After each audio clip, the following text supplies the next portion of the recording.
Assalamualaikum warahmatullahi wabarakatuh. Saya Nanda Nafiatul Husna dari kelas Golfab. Saya dari jurusan Fisika Universitas Negeri Malang. Di kesempatan kali ini saya akan mempresentasikan hasil dari program yang telah saya buat, yaitu tentang model ARIMA untuk prediksi harga saham Telkom Indonesia.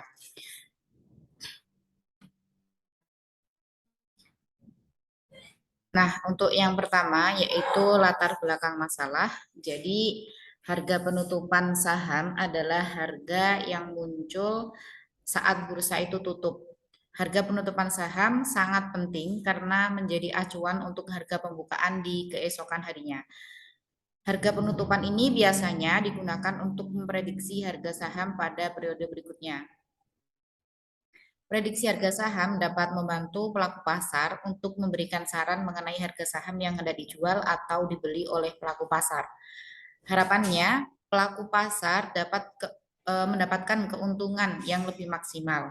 Oleh karena itu, untuk mengetahui pergerakan fluktuatif harga saham, saya mencoba untuk membuat program prediksi harga saham Telkom Indonesia dengan metode ARIMA. Selanjutnya, untuk rumusan masalah, bagaimana hasil penerapan metode ARIMA untuk memprediksi harga saham Telkom Indonesia?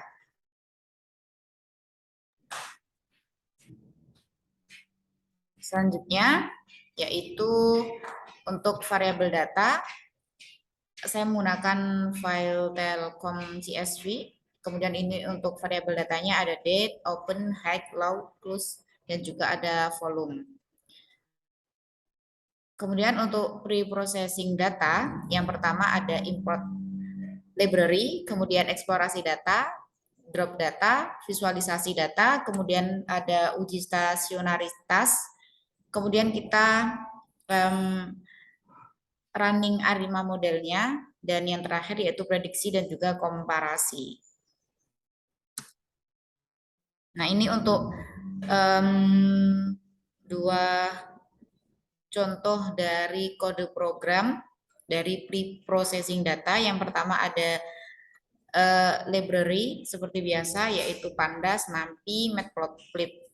Kemudian untuk yang kedua itu ada linear regresinya. Nah, ini untuk kode programnya. Nah, model yang saya gunakan yaitu adalah model ARIMA. Model ARIMA itu merupakan model yang secara penuh mengabaikan independen variabel dalam pembuatan peramalan. Kemudian model ARIMA ini menggunakan nilai masa lalu dan juga sekarang dari variabel dependen untuk menghasilkan peramalan jangka pendek yang akurat. Untuk kode programnya yaitu seperti yang saya tampilkan ini, dan lebih jelasnya nanti saya tampilkan ketika running programnya.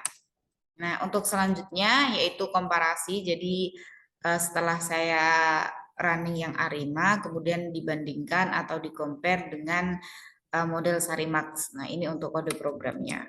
Nah, untuk selanjutnya kita akan mencoba running kode programnya. Saya menggunakan Google Colab untuk membuat kode programnya. Sebentar.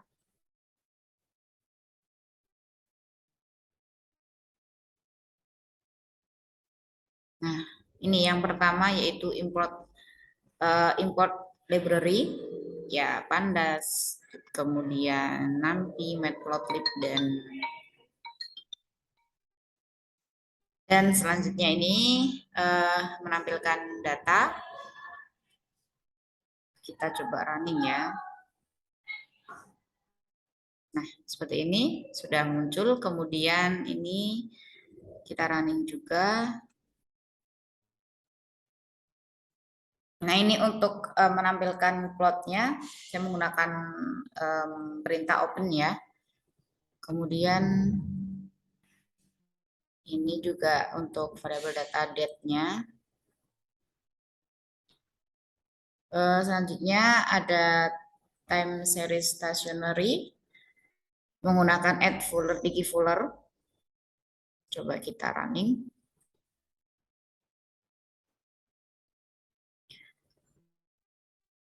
Kemudian ini untuk tes stasionaritasnya.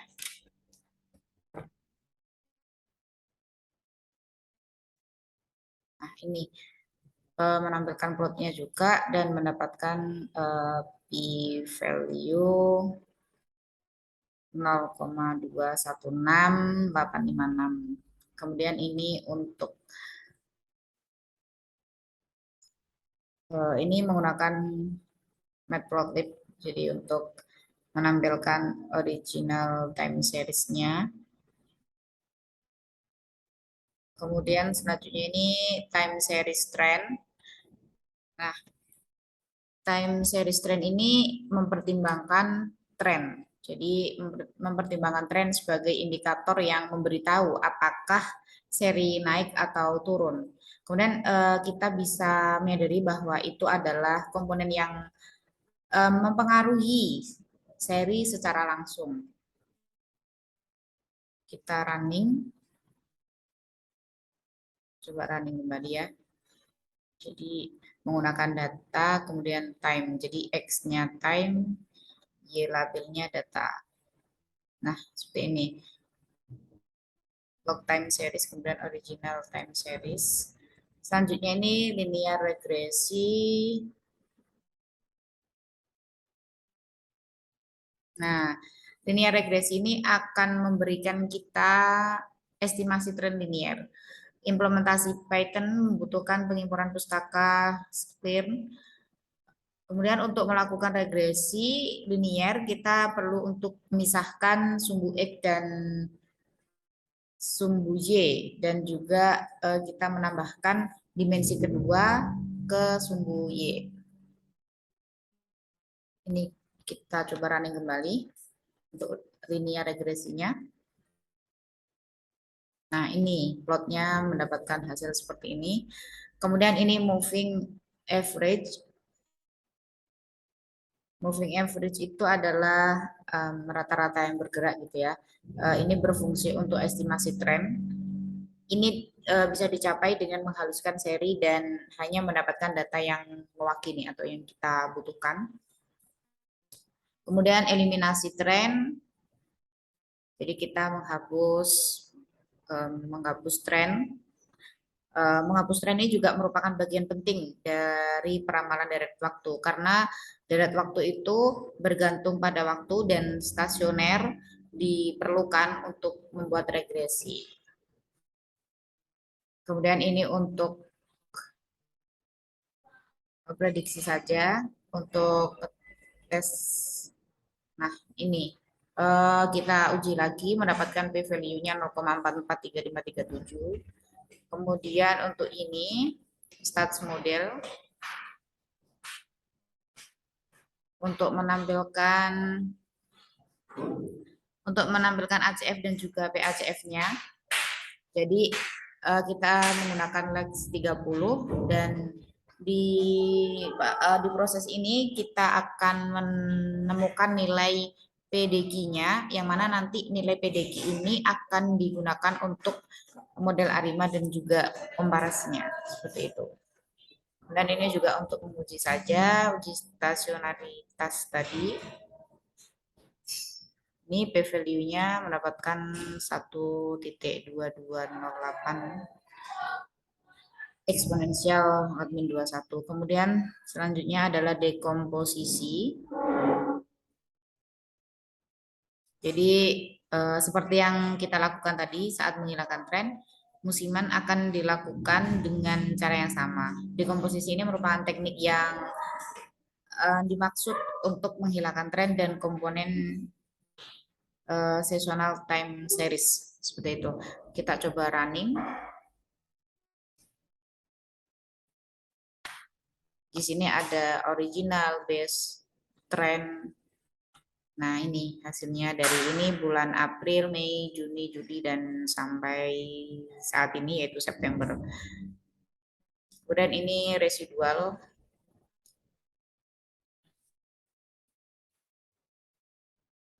Selanjutnya adalah forecasting time series. Nah, setelah seri stasioner, Peramalan itu dapat dilakukan atau prediksinya dapat dilakukan.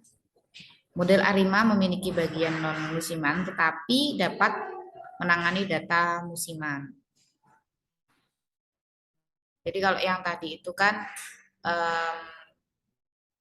apa ya, aktual, data aktualnya, kemudian yang ini autokorelasi untuk prediksinya. Kemudian selanjutnya ini model ARIMA, coba kita running.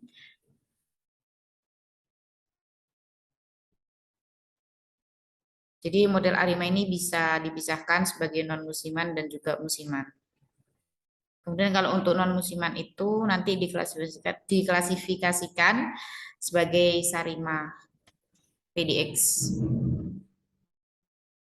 Mohon maaf, Sarima PDQ seperti itu ya. Nah, ini untuk hasilnya. Jadi log data itu adalah data aktualnya, kemudian ARIMA modelnya ini adalah prediksinya.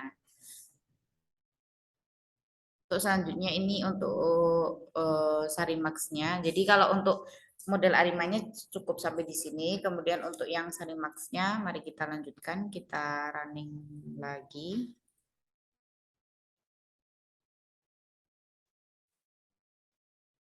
Nah ini untuk Sarimax-nya. Ini log data, kemudian ini Sarimax model, dan RMSE-nya mendapat ini 0,02969.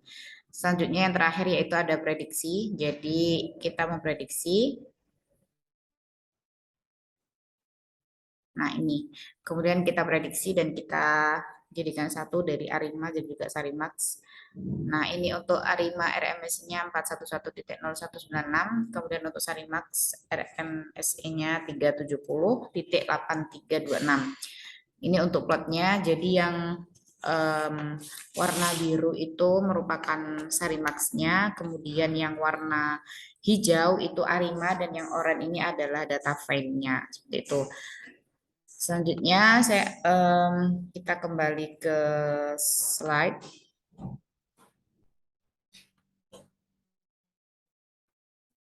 Nah, setelah running, ini ukuran kebaikan model. Jadi ini adalah hasil dari model ARIMA, log data. Tadi sudah saya sampaikan bahwa log data ini dari data aslinya, kurvanya seperti ini. Kemudian yang ARIMA modelnya, ARIMA model ini adalah prediksi dari model ARIMA.